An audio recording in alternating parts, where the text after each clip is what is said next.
Hello students, आज के इस वीडियो लेक्चर में मैं आपके लिए हाई स्कूल में आए हुए ट्रांसलेशन का एक पैराग्राफ लेकर आया हूं जो आपके परीक्षा के दृष्टिकोण से बहुत ही महत्वपूर्ण है। तो आइए इसको देखते हैं कि इसका अनुवाद किस प्रकार से हम बनाएंगे, इसमें क्या क्या वर्ड मीनिंग यूज होगा। तो चलिए शुरू करते हैं। इससे पहले मैं यह कहना चाहूँगा कि जो भी विद्यार्थी मेरे चैनल को अभी तक सब्सक्राइब नहीं किए हैं वो लाइक, सब्सक्राइब और इसे शेयर करते रहें, जिससे आने वाले वीडियो का नोटिफिकेशन उनको मिल सके। तो चलिए आइए इसको शुरू करते हैं। देखिए, ये क्लास 10 का ट्रांसलेशन का क्वेश्चन है, ये अंसाल पेपर का आपका क्वेश्चन है। देखिए, इसमें दिया हुआ है, नगर भ्रमण के दौरान राजकुमार सिद्धार्थ ने एक वृद्ध, एक बीमार तथा एक शव को देखा। तो चलिए इसको देखते हैं, इस लाइन को हम कैसे कर पाएंगे। तो इसमें किसी भी सेंटेंस को करने के लिए, उसका ट्रांसलेशन करने के लिए सबसे पहले हमको सब्जेक्ट चाहिए होता है। तो सब्जेक्ट क्या है यहाँ पर? राजकुमार सिद्धार्थ। तो देखिए लिखा गया है द प्रिंस सिद्धार्थ। उसके बाद हम चले जाते हैं अंत में। तो अंत में आइए देखिए क्या लिखा हुआ है, देखा। इसका मतलब क्या? ये पास्ट का इंडेफिनिट टेंस है जिसमें वर्ब का सेकंड फॉर्म हम प्रयोग करेंगे। तो देखिए लिखा गया है, उसका मीनिंग क्या लिखा गया है? सी का सेकंड फॉर्म सा। तो इसका ट्रांसलेशन क्या हो जाएगा? द प्रिंस सिद्धार्थ सा। अब उन्होंने क्या क्या देखा? अब वहां से आते हैं, उन्होंने देखा एक वृद्ध, तो एन ओल्ड मैन, एक बीमार, तो हो जाएगा अ सिक। उसके बाद दिया है तथा एक शव, तो हो जाएगा एंड अ डेड बॉडी। उसके बाद देखिए विद्यार्थियों, इसमें एक जो है, इसमें इसका पहला पोर्शन बचा हुआ था, दिया है नगर भ्रमण के दौरान। तो इसको हम चाहें तो शुरू में भी लिख सकते हैं, इसको चाहें तो हम अंत में भी लिख सकते हैं। तो देखिए उसके लिए लिखा गया है के दौरान का मीनिंग होता है ड्यूरिंग, बचा क्या? नगर भ्रमण, तो हो जाएगा the travelling of the city. तो इस प्रकार से इस पूरे सेंटेंस को अगर हम देखें तो इसका अनुवाद क्या बनाया गया? द प्रिंस सिद्धार्थ सा an old man a sick and a dead body during his traveling of the city। तो इस प्रकार से अगर चाहें आप तो इस पोर्शन को आप पहले भी ले जा सकते हैं, इसको ऐसे भी लिख सकते हैं during the travelling of his city. अगर इतना आप पहले लिखेंगे तो आपको कॉमा का प्रयोग करना पड़ेगा, बाकी ज्यों का त्यों आप कर सकते हैं। तो देखिए ये लाइन बहुत ही अच्छी तरीके से आपको समझाया गया। अगले लाइन पर चलते हैं। तो विद्यार्थियों उसके बाद दिया है उनका हृदय दुख से भर गया, उनका हृदय दुख से भर गया। अब देखिए इसमें भी आते हैं अंत में, तो क्या मिला?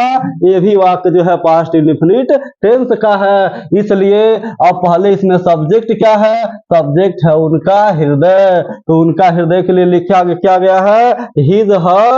और अंत में आएंगे हम तो वर्ब का सेकंड फॉर्म जब लगाएंगे तो भर गया, भर गया का सेकंड फॉर्म हो गया फील्ड। अब किससे भर गया? दुख से भर गया। यहाँ पर से के लिए लिखा गया है विथ, और दुख का वर्ड मीनिंग लिखा गया है ग्रीफ। तो इस लाइन का अनुवाद हो जाएगा his heart field with grief, उनका हृदय दुख से भर गया।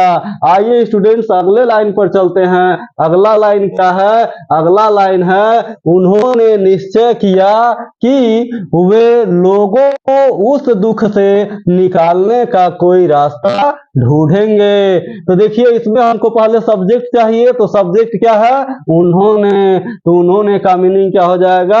ही हो जाएगा। उन्होंने के लिए आप क्या लिखेंगे? ही। देखिए यहाँ पर लिखा गया है उन्होंने का मीनिंग ही लिखा गया है। उसके बाद हम अंत में आएंगे तो क्या लिखा गया है? निश्चय किया। निश्चय किया का मीनिंग होता है डिटरमाइंड। डिटरमाइंड का मतलब निश्चय किया। देखिए ये भी पास्ट इंडेफिनिट में है, इसमें भी जो वर्ब का थर्ड फॉर्म लिखा गया है। इसके बाद देखिए क्या दिया है कि, तो की के लिए लिखा गया है यहाँ पर दैट। उसके बाद हम फिर अगले सेंटेंस पर चलते हैं जो इसी से रिलेटेड है। तो दिया है वे लोगों को उस दुख से निकालने का कोई रास्ता ढूंढेंगे। तो दैट के बाद फिर से वे के लिए लिखा गया है ही। देखिए विद्यार्थी वे का मीनिंग दे होता है, परंतु जब वह किसी सिंगुलर पर्सन के लिए आता है, किसी एक आदमी के लिए आता है, किसी एक वस्तु के लिए आता है, तो वहां पर हम ही लिखते हैं। या किसी के सम्मान में जब वे लिखा रहता है तो वहां पर भी हम ही लिखते हैं। तो देखिए यहाँ पर वे का दे न लिख कर क्या लिखेंगे, हम ही लिखेंगे। अंत में आएंगे तो देख क्या दिया है, अंत में दिया है ढूंढेंगे। यह फ्यूचर टेंस में है, लेकिन देखिए स्टूडेंट्स इससे पहले आया हुआ वाक्य जो था पास्ट में था, तो ये भी पास्ट की बात कही गई है। इसलिए जो विल शैल आपका होगा, पहला टेंस जब पास्ट में तो दूसरा भी जब हम पास्ट में करते हैं तो विल शैल बदल जाता है वुड में और शैल बदल जाता है शुड में। यानी विल को आप बदल देंगे वुड में और शैल बदल जाता है शुड में। तो देखिए यहाँ पर ही के अनुसार क्या हो गया, वुड हो गया। तो देखिए आगे बढ़ते हैं, तो इसमें दिया है ही वुड। अब यहाँ पर ढूंढेंगे, तो ढूंढेंगे का मीनिंग होता है फाइंड। अब क्या ढूंढेंगे, इधर से हम बढ़ते हैं, क्या ढूंढेंगे, कोई रास्ता। तो कोई रास्ता का मीनिंग हो गया एनी पथ। अब क्या करने का, तो क्या करने का, निकालने का। तो निकालने का मीनिंग होता है ड्रा। और चूंकि इसमें देखिए ना ने नहीं दिया है, इसका मतलब यह इन्फिनेटिव है, इसको टू से मेंटेन किया गया है, मतलब टू ड्रा हो जाएगा।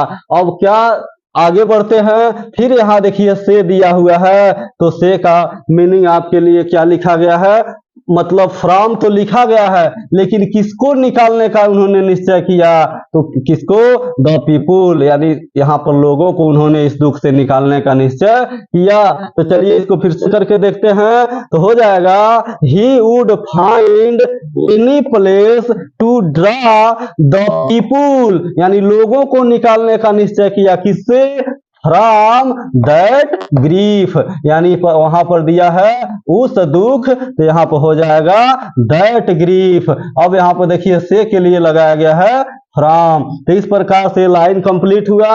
अगले लाइन पर बढ़ते हैं, तो अगला लाइन जो दिया है आपका, उन्होंने एक रात चुपके से राजमहल छोड़ दिया। तो यहाँ पर देखिए क्या है, फिर से सब्जेक्ट के रूप में आ गया उन्होंने। तो उन्होंने के लिए आप क्या लिखेंगे, ही लिखेंगे। तो यहाँ पर देखिए, यहाँ पर ही तो लिखा गया है, लेकिन इसमें एक पोर्शन है, क्या दिया हुआ है, एक रात। तो एक रात का मीनिंग आप चाहें तो इसको पहले ही फाइनल कर सकते हैं। तो देखिए लिखा गया है वन नाइट, वन नाइट लिखा गया इसके लिए।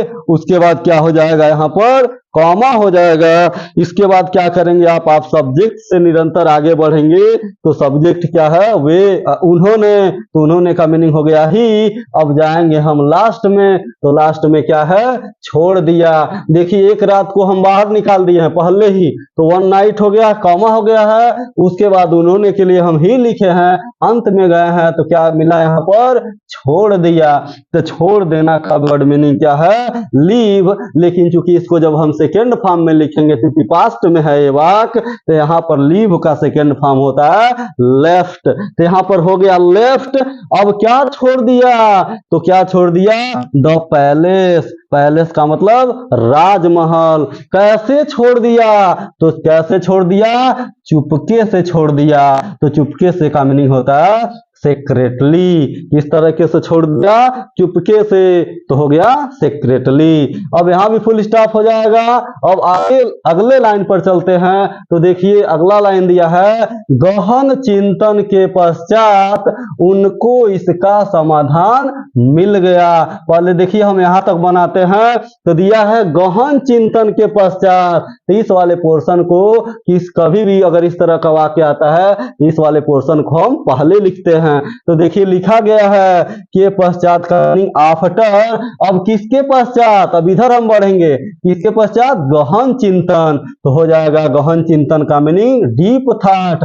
अब चूंकि यहाँ पर हम कुछ अल्प विराम ले रहे हैं, इसलिए यहाँ पर देखिए आपका कॉमा लगा हुआ है। तो क्या हो गया, गहन चिंतन के पश्चात, अर्थात आफ्टर डीप थॉट। अब फिर हम आगे बढ़ेंगे, तो क्या दिया है, उनको इसका समाधान मिल गया।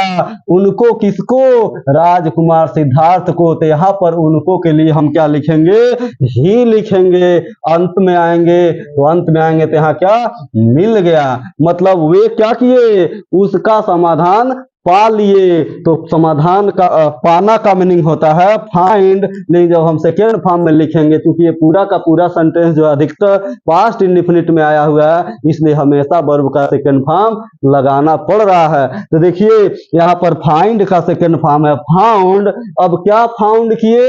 इसका समाधान। तो इसका का मीनिंग होता है इट्स, समाधान का मीनिंग सॉल्यूशन।